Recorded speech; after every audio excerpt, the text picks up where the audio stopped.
My audio hasn't been recording for like the past half an hour. I got to start again. So a while ago, guys, I actually put out on my Instagram, if you're not following me on Instagram, hit me up, Keenan Lamb, send me a message, we can chat, we can chill. But yeah, I sent out a story asking people what they want to see, and a lot of you requested they want to see what lenses I shoot with and stuff, so I'm going to kickstart this video with my favourite portrait lens. Let's go.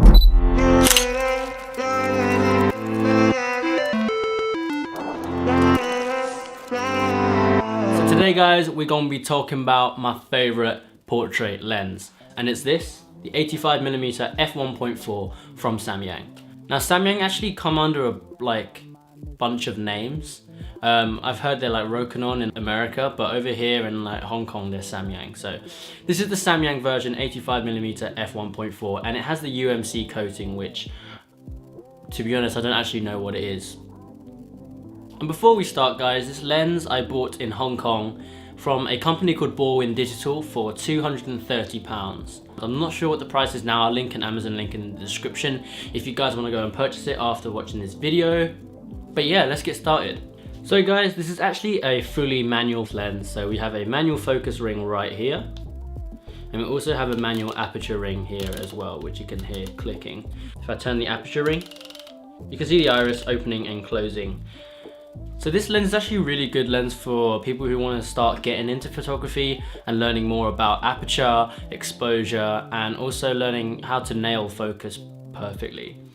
The focus ring here is pretty heavy, so it's relatively hard to turn, but it's very smooth. So it allows for extremely accurate focusing.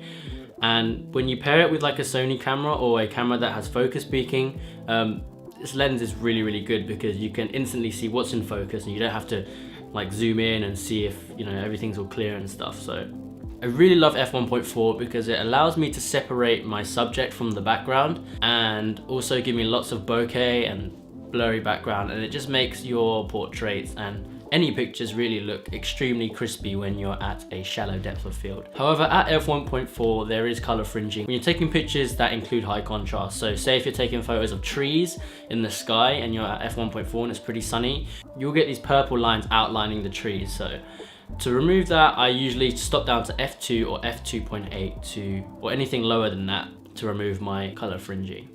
Build quality wise, it's solid. I have to say this lens is like perfectly built. From here to here, it's like a fully metal build. We have a nice rubber ring here, and on the end here is a plastic hood, which allows you to connect to the lens hood that is provided, if I can find it. So here we go, we've got the lens hood, and you add it on, and it just adds a nice bit of length and prevents sun flares from entering into your lens and giving you that nasty look. Now this lens is actually pretty heavy.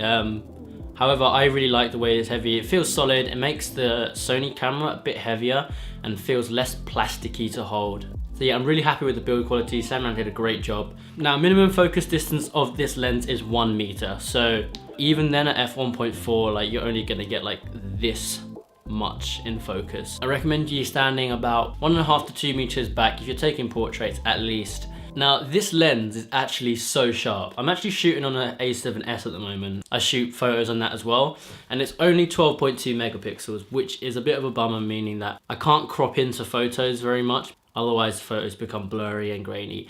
But this lens is so sharp that it allows me to crop in about 50 to 60% and still retain like enough sharpness without people noticing that the photo is like, blurry or anything. Yeah, that marks the end of this video. If you want to see some more reviews on like my other lenses, like what I use for landscape, what I use for video, my gear reviews, let me know in the comment section below. I'd love to hear what you think.